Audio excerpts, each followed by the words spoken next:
আসসালামু আলাইকুম রহমতুল্লাহ বরকাতুহ। পবিত্র রবিউল মাস, এই মাসে বেশি বেশি ওয়াজ নসিহত, সদকা জারিয়া, মিল্লাত, দুরূদ শরীফ, কিয়াম তেলাওয়াত করা অনেক ফজিলত।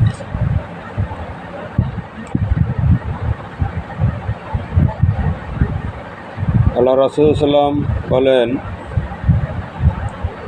আমার নাম শুনিয়া যে আমার উপর দুরূদ পাঠ করিল না,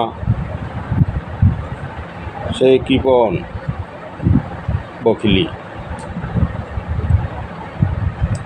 সে আমার দেখা হাসরের ময়দানে পাবে না।